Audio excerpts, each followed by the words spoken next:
வணக்கம் நேயர்களே.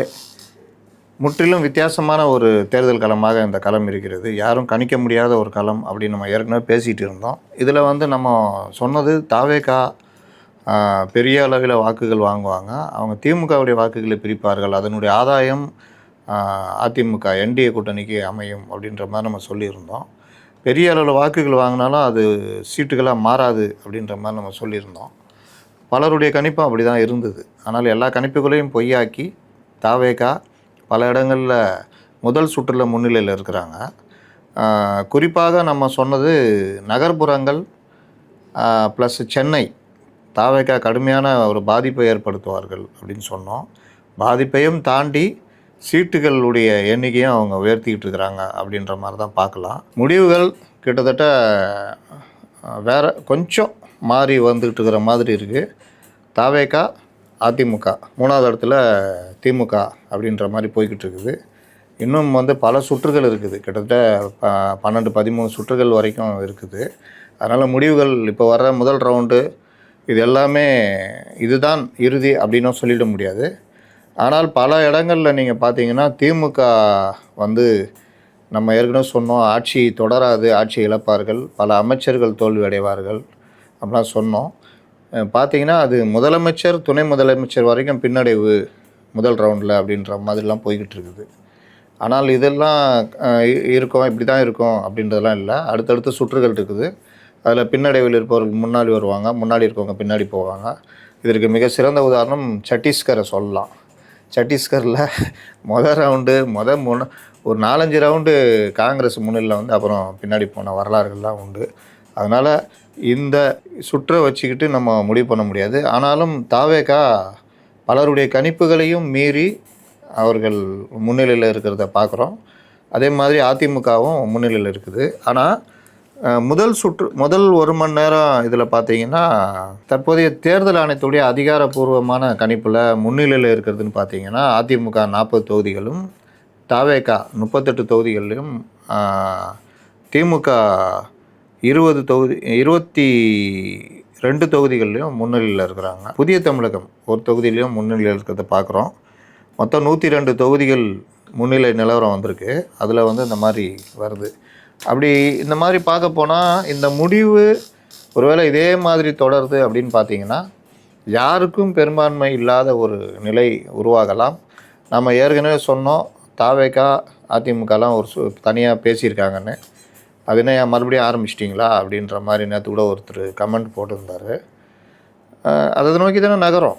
உங்களுக்கு யாருக்கும் பெரும்பான்மை கிடைக்கலன்னா தாவேகா அதிமுக, தாவேகா என்டிஏ கூட்டணி கவர்மெண்ட்டு கூட அமையறதுக்கு வாய்ப்புகள் இருக்குது. ஆனால் இன்னும் பல சுற்றுகள் இருக்கிறதுனால யாருக்கு பெரும்பான்மை அப்படின்றதெல்லாம் நம்ம சொல்ல முடியாது. ஏற்கனவே அவர்கள் பேசியிருக்கிறார்கள் அப்படின்ற அடிப்படையில் பார்ப்போம். எதுவுமே நடக்கலைன்னா சொல்ல முடியாது, முடிவுகள் எப்படி வேணாலும் போகும். ஏன்னா யாருக்கும் பெரும்பான்மை அப்படின்றத நோக்கி இன்னும் நகரலை. ஆனாலும் நீங்கள் அதிகாரப்பூர்வமாக பார்த்தீங்கன்னா 102 தொகுதிகள் தான் அதிகாரப்பூர்வம். 234 102 அப்படின்றதான் இப்போ வந்திருக்கு. மற்ற தொகுதிகள்லாம் 202 தொகுதிகள் முன்னிலைன்னு சொல்கிறாங்க. அந்த இது அதிகாரப்பூர்வமாக தேர்தல் ஆணையம் இதில் வரல. ஆனால் பொதுவாக 202 பார்த்தா கூட 85 தாவேகா, 66 அதிமுக, 50 திமுக அப்படி தான் இருக்குது. அதனால் இந்த முடிவுகள் இனி அடுத்தடுத்த சுற்றுகள் வரும்பொழுது என்னன்னு தெரியும். இதில் வட மாவட்டங்களில் அதிமுக அவங்களுடைய காலை பதிச்சிட்ருக்கிறாங்க. அவங்க பல இடங்களில் முன்னிலையில் இருக்கிறாங்க. யாரும் கணிக்க முடியாத அளவுக்கு மேற்கு மாவட்டங்கள், தென் மாவட்டங்கள்லாம் தாவேகா கால் பதிச்சிட்ருக்கிறாங்க. அமைச்சர்கள் பலரும் பின்னடைவில் இருக்கிறாங்க இந்த சுற்றுகளில். அப்படி பார்க்கும்பொழுது நயினார் நாகேந்திரன் பின்னடைவில் இருக்கார். பாஜகவுடைய தலைவர் KN நேரு பின்னடைவில் இருக்கார். முதலமைச்சர், துணை முதல்வர் பலரும் பின்னடைவில் இருக்கிறாங்க. அதனால் முதல் சுற்று முடிவு அவங்கன்னு இல்லை. ஆனால் முதல் சுற்று அதிர்ச்சி சுற்றாக இருக்குதுன்னு தான் சொல்லலாம். யாரும் எதிர்பாராத ஒரு நிலையை நோக்கி நகர்ந்து கொண்டிருக்கிறது. தாவேகா கிட்டத்தட்ட 85 தொகுதிகளில் முன்னிலை, அதிமுக 66, திமுக 50 அப்படின்ற மாதிரி போகுது. அதிகாரப்பூர்வமான முன்னிலை அப்படின்னு பார்க்கும்பொழுது 47 தொகுதிகளில் தாவேகா, 48 தொகுதிகளில் அதிமுக கூட்டணி என்டிஏ, அதில் அதிமுக 44, பாமக 2, பாஜக 1, அம்மா மக்கள் முன்னேற்ற கழகம் 1, மொத்தம் 48 தொகுதிகள். திமுக வந்து 23, அதில் திமுக 20, காங்கிரஸ் 2, தேமுதிக 1, மொத்தம் 23 அப்படின்ற மாதிரி தான் இப்போ நிலைமை இருக்குது.